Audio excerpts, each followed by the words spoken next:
Yep, we're back on this topic because you know I can't leave well enough alone. The English dub for the Pokémon anime has quite the history behind it, and you may have seen my previous videos covering the matter, but I've always wanted to come back and do this properly. The first video was built on mostly outdated or incorrect facts mixed with a lot of personal opinions, and honestly, I don't feel it was very professional of me. The second video fixed some of those mistakes, but again, I just want one definitive video people can watch to get as close to the full story as possible. Before we get started, I need to clear up a few things first. Fans tend to use the terms old dub and new dub to distinguish what studios worked on the show, but the English dub is one dub. And despite jumping around to various studios, it's been handled largely by the same group of folks over the years, with the Pokémon Company overseeing it since the start. Like how Funimation had the rights to Dragon Ball before they started dubbing the series in-house. On that topic, some have referred to the cast from Season 9 onwards as Pokémon Company actors, but there's no voiceover studio called the Pokémon Company where the actors record their lines. For this video, I plan to go over just about everything about the dub, from where it started right up to today, and I'll try to dispel any misconceptions I can. The dub first found a home at TAJ Productions and 4Kids Entertainment, and I wanted to find as much info as I could about these studios, TAJ in particular. So I got in touch with anyone I could who worked at TAJ when Pokémon was under their wing, and here's where things got interesting. The person I emailed was curious about my intentions when I asked my Pokémon questions. We later planned to do a phone call, but they soon changed their mind, saying they weren't committing to anything at that time. However, they did refer me to the president of TAJ, Larry Juris, saying he might be interested in talking further about the subject. Surprisingly, when I emailed Larry, he responded very quickly, and like my last lead, he was curious what I planned to do with any info. When I explained, he was more than happy to help, but he had to run things by his attorney before saying anything, as some of the answers could cause legal problems. I got this feeling in the pit of my stomach wondering what the heck was I doing? I didn't want to get anyone in legal trouble just for asking some questions about Pokemon, but Larry did get back to me with some answers. I'll be dropping the info he gave me as well as direct quotes where applicable.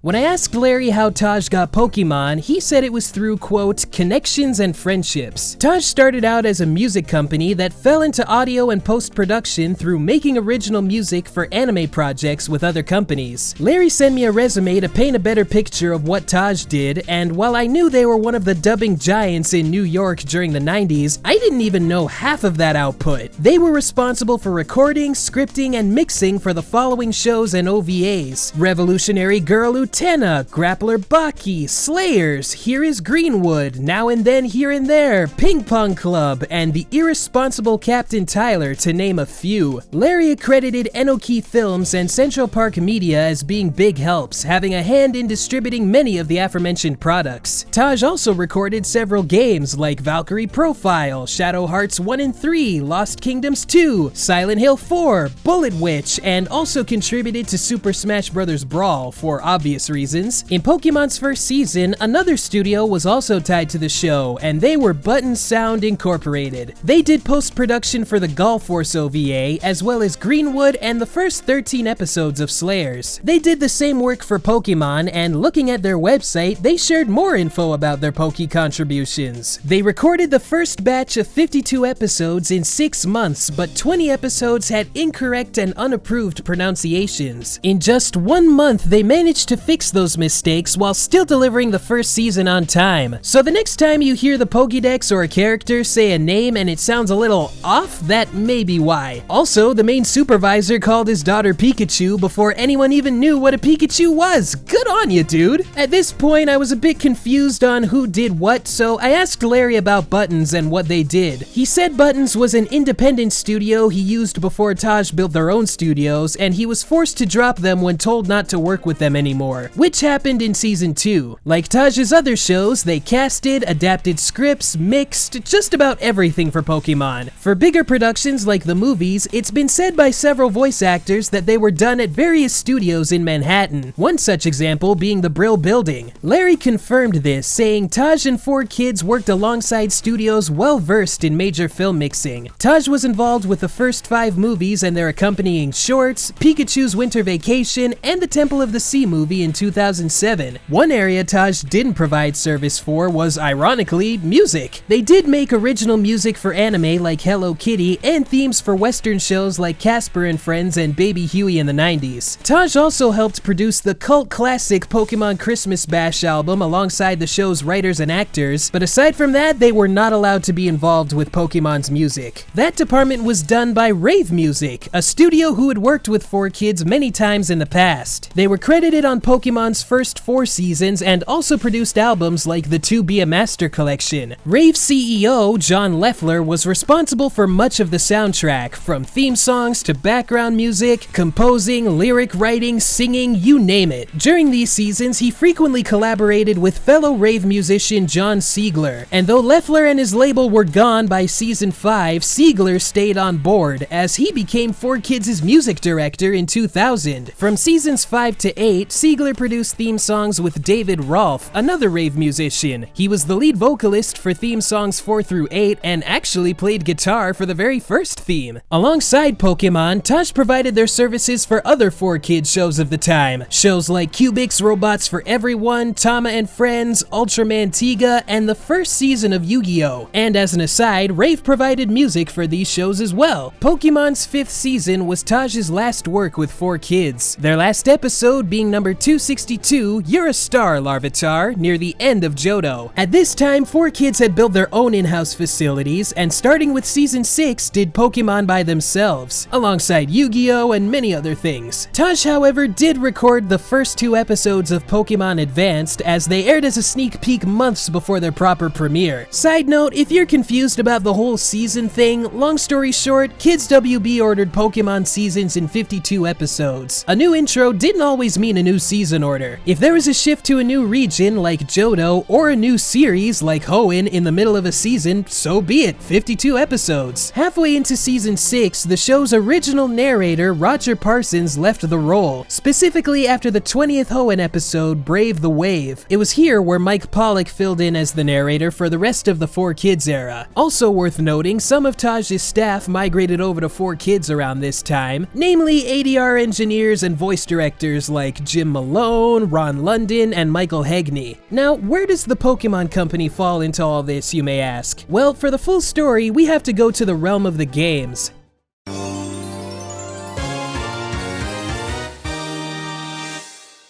In the late 90s, Tsunekazu Ishihara oversaw the creation of new Pokémon avenues like the card game, the anime, and merchandise. He'd hold weekly meetings for all the proposals, and they got a little out of hand, though this was all for the benefit of the upcoming Gold and Silver. In an Iwata Asks on the Gold and Silver remakes, he saw the original games as the finish line for Pokémon, and licensed things like the TCG to ensure they had a successful launch. He even thought about putting a stop to the anime in 1998, though this was before Gold and Silver were delayed to 99. When they finally came out, they were extremely popular, and product proposals were coming in from all over the world now. At this point, one man couldn't handle all of that, let alone Game Freak, so Ishihara made a list of things needed for Pokémon to continue. These included a new Pokémon film releasing every year, and for the anime to keep going. With the help of friends and colleagues like Satoru Iwata, the Pokémon Company as we know it was formed in 2001. The American branch opened that same year as Pokémon USA, their first president being Tatsumi Kimishima, who was succeeded by Akira Chiba a year later. They were tasked with handling all things Pokémon outside of Asia: merch, animation, card game, etc. Before 2003, the card game was handled by Wizards of the Coast, a Hasbro subsidiary who handled other TCGs like Magic the Gathering and Dungeons & Dragons. On October 1st that year, all rights were transferred from Wizard over to Pokémon USA, who I'll be calling PUSA for brevity's sake. Wizard wasn't taking that sitting down and filed a lawsuit against Nintendo, and it was pretty juicy. The crux of it being 2 ex-Wizard executives who were soon hired by PUSA, with the suit saying they gave away insider info to the Big N. Whatever the case, it was settled out of court in December 03, and the card game was done in-house from then on. Going back to 4Kids, they originally handled Pokémon's licensing outside Asia, and around this time, I'm sure they were were thinking, hey, Pusa, we're still cool, right? I mean, we bought a 3% stake in your company when you first formed. We're still buddies, yeah? Well, by the end of 2005, their agreement was set to expire and the company decided not to renew their contract, taking the keys back the next year. Here's what Pusa president Akira Chiba had to say on the matter. We felt it was in the best interest of the Pokémon property for Pokémon USA to assume all aspects of licensing. This was a brand management decision. We would like to thank 4Kids for all of its great work over the last 8 years in helping to establish Pokémon as one of the leading children's brands in the world. That's PR talk for, how did Mewtwo put it in the first movie? Your usefulness has ended. This move also included taking control of the English dub, and while they take the dub back to TAJ, it came with the recasting of many characters. The first thing to come out of it was Mastermind of the Mirage Pokémon, a special made first and foremost for an American audience. It aired in the States a whole 6 months before Japan, and according to an old blog post from a staff member, the dub was put together in just 3 weeks' time. While made to celebrate the franchise's 10th anniversary, it also served as a testing ground for the new voices, and I've talked about this ad nauseum. This was a messy time for fans of the show. The old cast was very upset, damage control was coming from all sides, and there is so many different stories on why this all happened. I've heard things about contracts and non-compete clauses, actors being freelancers so they wouldn't have contracts, and some actors have said the rate TAJ offered was less than what 4Kids paid, but overall, many felt it was crummy that most people who made Pokemon what it was at that point were just let go. For seasons 9 and 10, which are Battle Frontier and Diamond and Pearl respectively, the show was back at TAJ, and when I asked Larry about this transition, he said Pokemon contacted him directly, asking him to pick up where 4Kids left off, and that is as much as he offered to share on that matter. Though the main cast was let go, some people who worked on the show from behind the scenes returned. Audio engineers and mixers from the first 5 seasons reprised their duties and took on new ones such as voice direction. Music-wise, Manny Corallo, a rave composer who was with the show since its start, stayed on board. Most of the dub's background music from the 4Kids days was still used for these seasons too. For example, if you played Puzzle League, which used background music from the anime in its soundtrack, some of those songs were still heard in the show as late as 2008. John Leffler made his return to compose music and write new theme songs alongside newcomer David Wolfert. These 3 would stay on Pokemon until season 16, Pokemon X and Y, being replaced by Ed Goldfarb and his musical team. For the voice cast, many were new to Pokemon, though a lot of this crew worked with the old cast on various projects. For instance, the dub of World of Naraway features Jesse's original and current voices of Rachel Lillis and Michelle Knotts respectively. Some actors also showed up in 4Kids shows both in the past and concurrently. One actor joined Pokemon in season 9, though they were still in shows like Yu-Gi-Oh!, Viva Pinata, and Chaotic, albeit under a pseudonym. David Lapkin, who voiced Elite Four member Lucian in season 10, also voiced characters in One Piece, Sonic X, F-Zero, Kirby, and additional characters in Pokemon's 7th season, if IMDb is anything to go by. Some actors from TAJ's first run also came back. Matthew Mittler, who played Faulkner and one of the Eevee brothers, returned in season 9, as well as Robert O'Gorman, whose only prior role was in the 2nd movie, though these actors haven't appeared in the dub since the 9th season. And lastly, a few actors from the 4Kids era migrated over to TAJ. Carter Cathcart and Casey Rogers stayed on the show to provide voices new and old alike, and in addition, Roger Parsons regained his role of the narrator, which he still plays to this day. Cathcart was also a writer and script adapter for the show since season 5, which he still does all these years later. Now, it's believed some actors were unable to work on 4Kids shows having stayed on Pokemon, and while I can't confirm this, it seems to have been true in some cases. During season 10, Casey Rogers was absent from the show, and one account said that leave was due to an injury, but in a post Casey made herself on Bulbapedia in August 2009, when I wasn't allowed to work on the show, Wobbuffet's voice was pulled from the audio files, so at this point, who really knows? In season 9, she went under the pseudonym Jamie Peacock, but when she returned in season 11, she was credited under her real name. In 2012, she reprised her role of Tough in a Kirby 3D special, but from what I've deduced, this probably wasn't done by 4Kids, more likely by the studio NYAV Post. As of 2017, Casey is currently retired, and as an aside, I miss hearing her voice every day. There is another actor who voiced characters in Yu-Gi-Oh! And other 4Kids shows where their roles were filled in by other actors in the years since. For 2016's Yu-Gi-Oh! Duel Links, there was an attempt to have them reprise their roles from the original show, but higher-ups at 4K Media, basically what remained of 4Kids at the time since the Konami acquisition, said no. Recalling their time at 4Kids, they loved working with friends, but as for the company itself, there were some higher-ups who weren't so nice. They thought at that point it'd all be water under the bridge, but c'est la vie.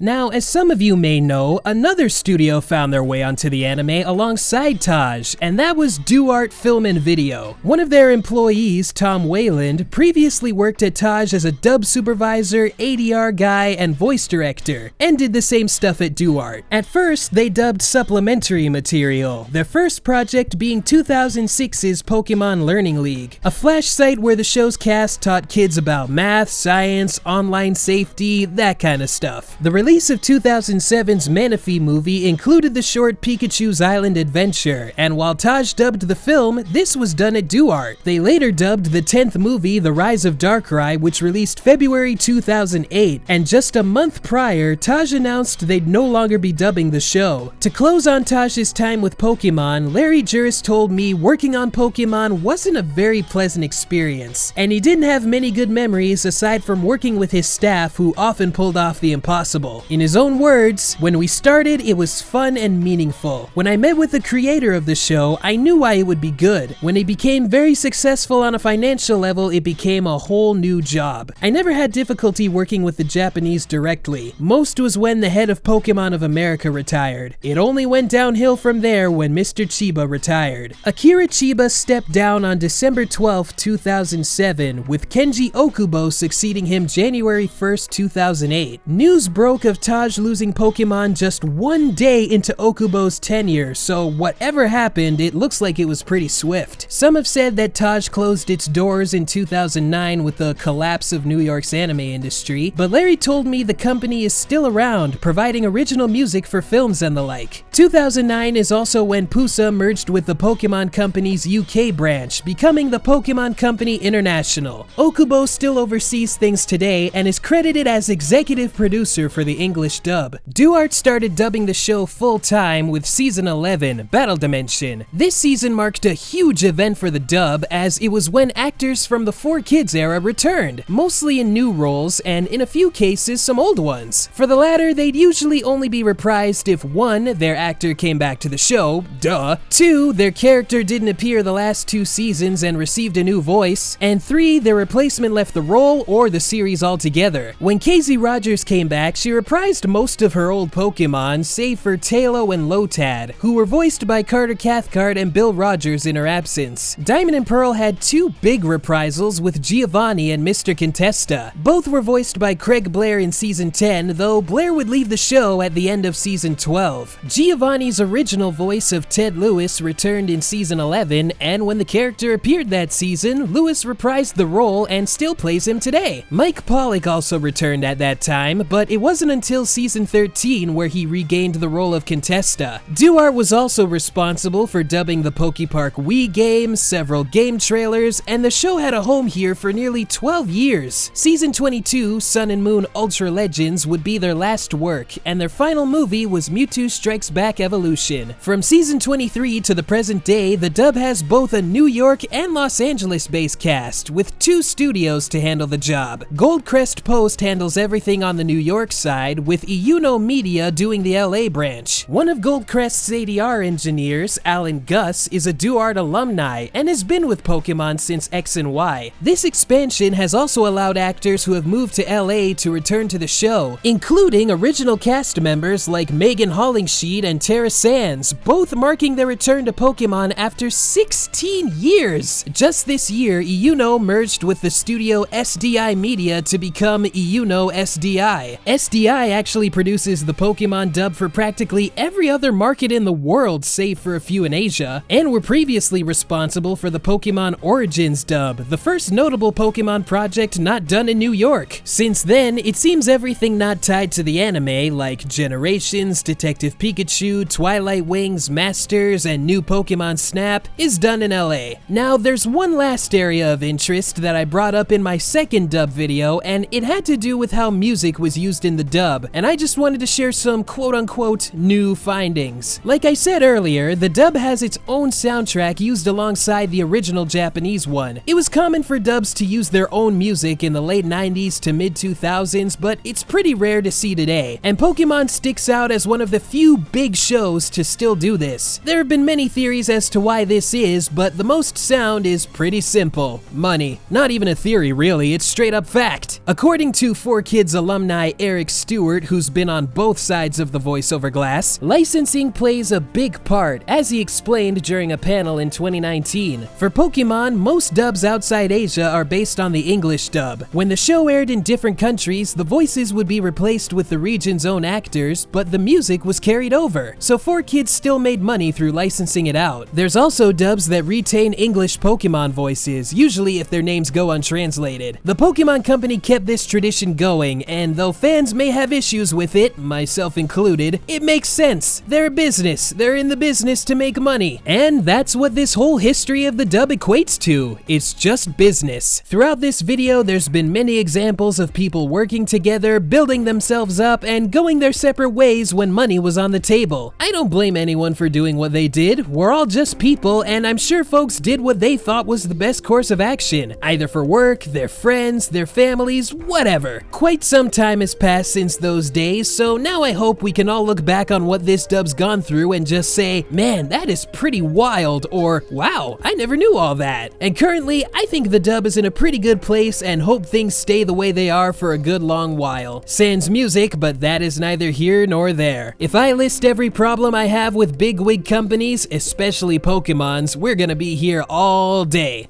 Thanks so much for watching. I hope you guys got something out of this, and hopefully you look at things from a new point of view when it comes to the world of dubbing and voiceover. I also want to thank the folks I reached out to who helped make this video just a bit more factual, and a very special thanks to Larry Juris for taking the time to answer my questions and help out a stupid kid like me. If by some chance you're watching, I just want to say again that you and your staff put so much hard work into Pokemon, and it does not go unnoticed, even after all these years later. Thanks to all of you for all your hard work and devotion. And if you guys enjoyed what you saw, feel free to give this video a like, share with a friend, subscribe, check out my social medias, my Patreon page, blah blah blah blah blah blah blah, all that stuff that I always ramble on about at the end. And while you're here, feel free to check out the videos I got on screen. I enjoyed making them, hopefully you'll enjoy watching them. And with all that said, I will see you guys next time for another installment in this month of Pokemon. Catch you later!